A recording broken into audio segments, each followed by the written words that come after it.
With the pandemic that came upon us, the rise of video conferencing tools like Microsoft Teams and Zoom has led to more aspects of the sales conversation to occur virtually. And what began as a crisis reaction has evolved into the new normal. But how normal is the new normal? We're talking about how the strong shift from in-person to virtual selling has transformed B2B sales experience.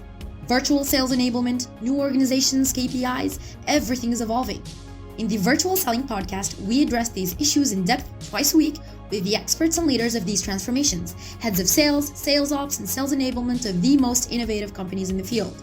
This podcast is sponsored by SalesDeck.io, the new SaaS platform to make your customer meetings more engaging and better prepared. Find out how you can shorten sales cycles, convert more leads, and increase customer engagement. Virtual selling is here to stay, and so is SalesDeck.io. Hi, everybody. I'm very happy to be with Chet Lovegren, Director of Sales Development at Pavilion, and also the Sales Doctors. Hi, Chet. Hey, Gabriel. Glad to be here. Yeah, it's really a pleasure. We could discuss first a little bit about Pavilion, if you want to present it, and about what you do as the Sales Doctor. Yeah, 100%. And thanks for the opportunity to plug the information here from Pavilion. So Pavilion is really designed as a career enablement platform to help you level up wherever you are in your career. So we kind of have two sides to our product, which is really one, we have the individual side. So like, hey, I'm Gabriel. I want to get better at what I'm doing, network with like-minded individuals, get structured training and career mentorship. I would join Pavilion, right? But what has really exploded over the last year is our B2B side of our product, which is essentially the individual memberships packed in like corporate group pricing for companies with some additional benefits in terms of like call coaching, customized leadership, customized like journeys and stuff built out for different employees, where you could be like, hey, I'm Gabriel, I run this team and I want to get everybody on Pavilion, get them structured training, get them a network of like-minded individuals that they can tap into and get feedback on projects they're working on or problems they're facing in their job and how they solve for it, as well as career mentorship and support. And so we're really designed to be that all-in-one career enablement platform where people can go and get the professional development they need, in addition to structured training and things of that nature. Great. And about the Sales Doctor? Yeah, it's really something that spurred, out of just my knack for teaching and coaching. Is I was sitting back one day and just thinking, what are most of the people that I work with outside of my 9 to 5? And a lot of them come to me and they kind of feel like broken. They're like, oh, I need help. I don't know what I'm doing here, whether it's, hey, I'm a first-time manager and I don't know how to lead my team effectively, or, hey, I'm a VP of sales and our process is broken. I need someone to help us increase, our activity as well as our conversion rates. Or even if you're an individual and you're stuck in your career and you're like, how do I get to that next step, right? I'm an SDR and I want to be an account executive. I just don't know what to do from here. So I kind of felt that, my prescriptive processes that I put in place were kind of a good fit for the mentality of like the sales doctor, right? And so it's kind of something that I've been running it with for a couple years now, my moniker, so to speak, on the things that I'm able to offer outside of Pavilion. Okay. And you have a full view of the funnel, starting from the top of the bottom to of the funnel to the bottom of the funnel. How do you manage that? And what is the main steps that you follow to make a customer go through the funnel? Yeah. So in the past, I spent 7 years as an individual contributor, almost pretty much as a full cycle rep. That was managing everything from booking the first discovery call to running the discovery and demo to pricing and negotiation to follow up to implementation. And then in some jobs I've had as an individual contributor, it even meant account management as well. Stepping into management, I've strictly, as a leader, overseen sales development teams. So at Pavilion, what I'm really responsible for, in addition to, the projects and the tech stack and all that stuff, is helping the SDRs at the company generate enough top of funnel activity and appointments for account executives, and then helping make sure that those see through discovery and enabling the account executives to be in a position where they're spending their time doing what we pay them to do, which is running effective discovery, demoing Pavilion, demonstrating the ROI of the solution, and then having the time to follow up and make the business case with not only our champion, but internal stakeholders and decision makers as well. So how do you make the customer go through each step and be sure that the transition are easy between SDR and account executive, and there is no information being lost in the middle? Yeah, a lot of information can get lost in the handoff process. Especially moving through the funnel, it's very important to make sure that account executives are working with their sales development reps hand in hand throughout the entire process, because there might be information that they need, or they might even need their SDR to re-leverage a meeting with someone, especially if they don't show to that discovery call. One thing that we have had a lot of success What with. do you mean by re-leverage? So like somebody doesn't show up to a discovery call, right? There's a big conversation about, does that get kicked back to an SDR, or does an account executive continue working it? Right? Does the AE work to get the appointment back on the board? My opinion has always been, let the SDR do it, because AEs have, bigger things to do to focus on than rebooking meetings. You don't pay your AEs to get discovery calls rescheduled. That's what you pay SDRs to do. They need to see it through to the discovery process. Okay. And what do you do for the information not to be lost between the SDR and the discovery call and the account executive? Yeah, one of the best ways we can ensure that handoff process is done right is, having people work hand in hand collaboratively via, well, we use Slack. Other companies might use Microsoft Teams, but we use Slack pretty religiously to make sure that we have proper deal collaboration in that process, as well as notes, right? You can always upload notes into HubSpot or Salesforce or, Freshworks, whatever you're using as a CRM. But sometimes those notes get overlooked. So I think it's always important for SDRs to have an additional sidebar with the AE upcoming with that appointment, just to give them some high-level information while the AE does their pre-call research. One thing, having been a successful individual contributor, that I preach to the account executives at Pavilion is video. Video is not just meant to do something different outside of cold calls and emails to get your prospect to book a discovery call, but video should really be an expectation of communication moving forward. A great example is later on in the sales process, when you send your proposal or you send the deck that you covered, people just send it in an email with some, hey, Gabriel, great meeting you today. These were the 3 things we discussed that were important for you. This is how we can solve them. Just to wrap up our conversation, blah, blah, blah. Gabriel, if you run a team, are you going to read that email? Most likely not. And PowerPoints were never meant to be shared and not narrated. And so a big thing that we do is, when we book a discovery call, start off with a video. Set the tone that you're going to receive video correspondence from me as your account executive moving forward. Here I am on a video. Hey, Gabriel, nice to meet you. My name is Chet. I'm one of the account executives here at Pavilion. I'm going to be jumping on the call with you that Cody set up for us to talk about X, Y, and Z, problem that you're having and how Pavilion might be able to solve for that. With our solution, yada, yada, yada, right? Then you have the meeting. Don't send a follow-up email. Send a follow-up email, but put a video inside of there. Hey, Gabriel, thanks for taking the time to hop on the call today. I'm packaging up some additional documentation that you requested to take a look at. As we discussed, this, and this is going to be most important to you. This is how we solve for those. I'll shoot you a follow-up calendar invite for next Monday at 12 p.m. Pacific, so we can learn and get your feedback from you and your internal stakeholders on what our next steps should be. Because do you have customers that are not used to video or don't like video because video needs a headset, and you have to be quiet, and reading is more easy maybe for them? Yeah, it's a healthy mix. At Pavilion, we sell mostly right now to B2B SaaS companies. And so everybody kind of understands the LinkedIn, social selling, use video, all that stuff. So it's like a common way for them to interact. In the past, when I sold into logistics, that was a little bit different. Yeah, they were using software. It was logistics software, but not a lot of them were on LinkedIn. Not a lot of them understood an email with a little GIF of a video where we're doing this, what that was. Is this a virus? Is this something my IT director is going to get mad about? With the work that I do through Sales Doctor, it's not just for tech companies or B2B SaaS products. I've worked with, copier companies, MSP services, insurance, healthcare, the medical field. Dentists don't interact a lot socially on the internet in their business, right? A lot of the business comes to them. They focus more on like their landing pages and Google and search engine optimization.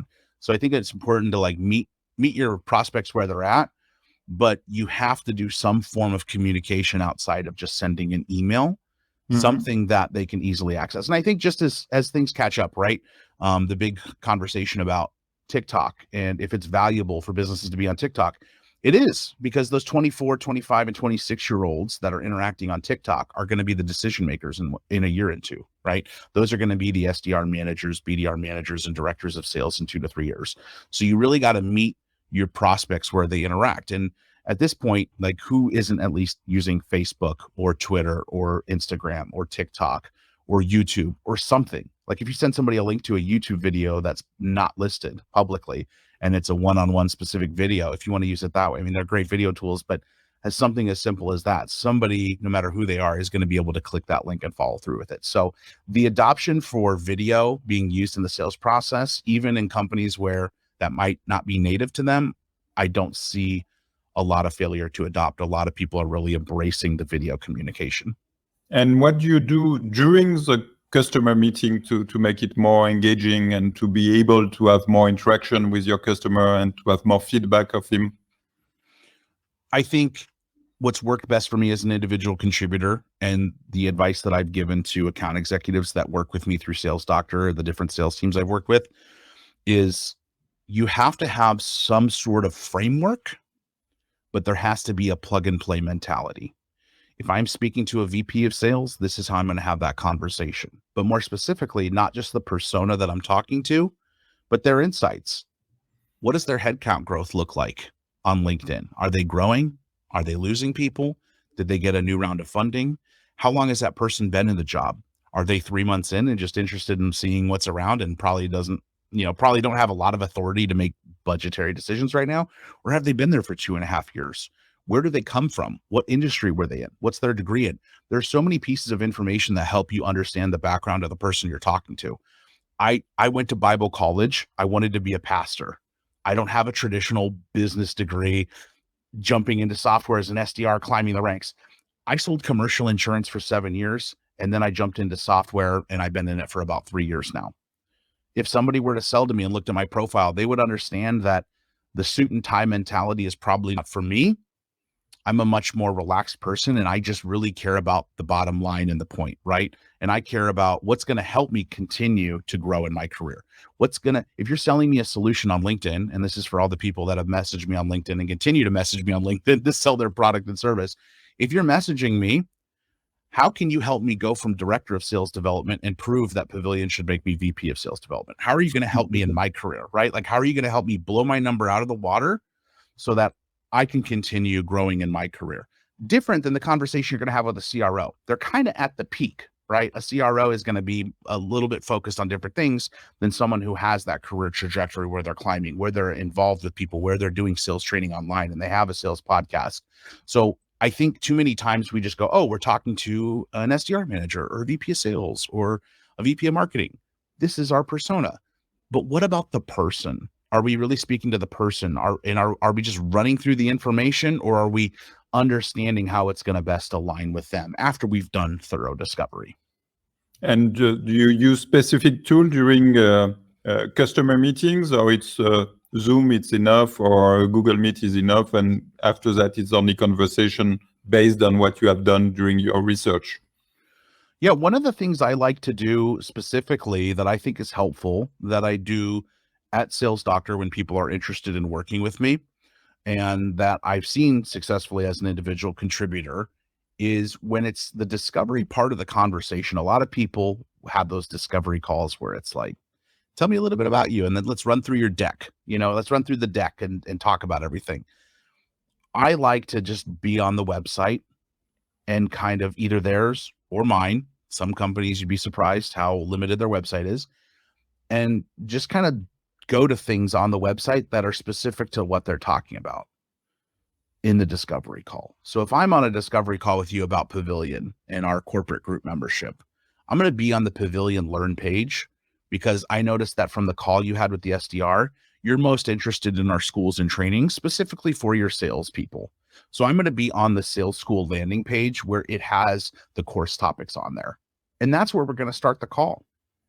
We're going to jump in and you're going to be right on that page. We're going to do some basic discovery. And as we do discovery, I'm actually going to select the text of the topic that's most relevant to the problems that you're talking about. I'm not going to say, here's our feature dumping, right? We have this, this, and this, and this, but you're going to say, well, we really struggle to have effective discoveries with our prospects. I just noticed that we're not doing really well. I'm just going to simply highlight the course topic that says effective discovery. Yeah, I agree with you. What is very interesting when you use a website on the internet to animate the conversation is that you can really be on a conversation and look for the website, look for the page, look for the part of the page that you are interested in and that is interesting to your customer. When you are on a PowerPoint, you are obliged to follow the line of the PowerPoint. Yeah. And what is really nice with SalesDeck, we are developing also at the moment, is that idea that with the cards, you can go through the cards. You can choose which card you want to place. So it's the same type of conversation with small bits of information that you grab to make it more concrete and also to catch what your customer are saying. And so you build the minutes of your meeting at the same time.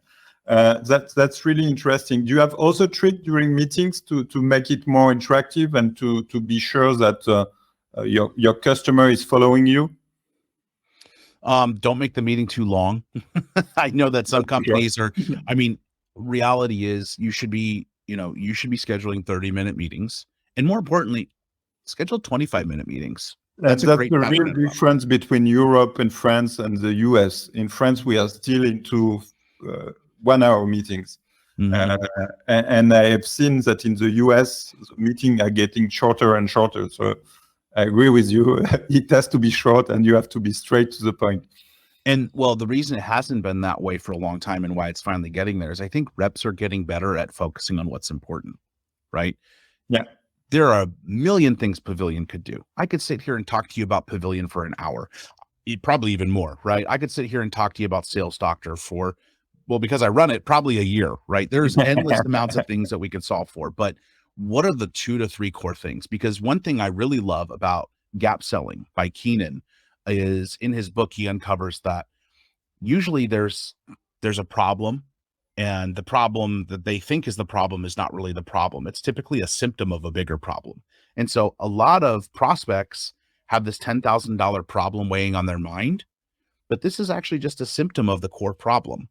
And the core problem also has another $10,000 problem, another $10,000 problem, a $20,000 problem. And pretty soon you're really looking at $250,000 in terms of problems.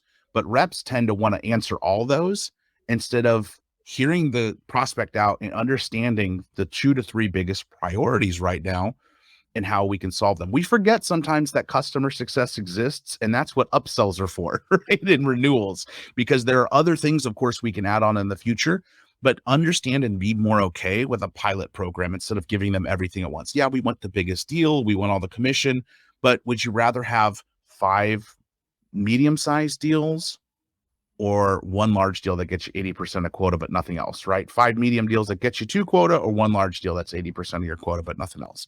And I think that's so important that we need to get better at that and really understand that the first part of the conversation, 5 minutes of building rapport and understanding the person you're talking to and what their role is, and then 5 minutes of understanding their challenges, and then maybe 5 to 10 minutes of presentation, and then questions and answers. But we build these 30-page decks that are all about who we work with, every single thing we solve for, every single product that we have, that pretty soon you lose them. You lose them after 12 minutes, people stop paying attention. And if we want to go through the funnel and go to the closing, do you have some tips for the closing? Because we are close to the end also of the podcast. Yeah. The biggest thing is in discovery. Well, one, aside from using video throughout the process to continue following up and leveraging that video through email as well as LinkedIn, it's very important. But in discovery, there are 2 key things that I tell everybody to do. Number 1, tell your prospect it's okay to say no. Gabriel, at some point in this process, you're going to get busy. I'm going to get busy. And one of us is going to miss a meeting. We're going to miss a call. We're going to miss a deliverable. I want to make sure we have an open line of communication and we're okay with saying no to each other. This does 2 things. It breaks the pattern of you have to always say yes to everything I say. And number two, if I send you a proposal and at some point you don't get back to me, I'm going to get closure because you feel like you owe it to me. And you're okay telling me my boss said no. And that's way better than chasing a deal that's never going to come back for 6 months, constantly putting it in the forecast and being inaccurate, right? The second thing is... And you do that from the beginning at the discovery call. Towards the end of the discovery call when I'm wrapping up. Hey, in terms of sales processes, I found that this works best. I don't want to become a pest with follow-up. So let's agree to be okay saying no to each other. No is not a dirty word in sales. In some cases, no is the start of a conversation. If you also think about prospecting. The second big thing is get the decision maker on copy moving forward. It is just human nature that the person you're talking to is probably not the person who's going to sign the dotted lines. In that call, you need to have the conversation of saying, hey, I know you said that, Gabriel, I know that you said that Chet's going to have some part in this decision-making process. It's okay if Chet doesn't show up to any calls or doesn't respond to any emails, but I would love to get Chet on copy in the background of all of our correspondence moving forward. That way, when Chet comes to you and says, Gabriel, give me the whole rundown on the Sales Doctor, you don't have to go do a bunch of work. You can just reference all the emails that I've been sending with all the information we have been putting together. Does that sound good? Yeah, that sounds great. Thanks for doing that extra work for me and helping me not have to do 4 hours of extra work for my boss. That way, you have so much more buy-in initially, and you'd be surprised how many decision makers will show up to your next call with your champion, with your point of contact, because they saw that email and they're on copy and they know what's going on. No, that's great. Thanks a lot, Chet. This episode of the Virtual Selling Podcast is over. Thanks for sticking around. Join us twice a week for a new episode with new stories and challenge of giants in the field. If you enjoyed today's episode, we are always listening for your feedback. Share the show and subscribe on your favorite podcast platform so you don't miss any episode. This episode was brought to you by SalesDeck.io, the virtual selling platform that increases your sales team efficiency and sales readiness, enables remote management, and advanced sales operational excellence. Book your SalesDeck.io demo today to discover how you can close more deals with engaging and better prepped customer meetings. Thanks a lot, Chet. It was really a pleasure. Thank you. Likewise, Gabriel. Thank you.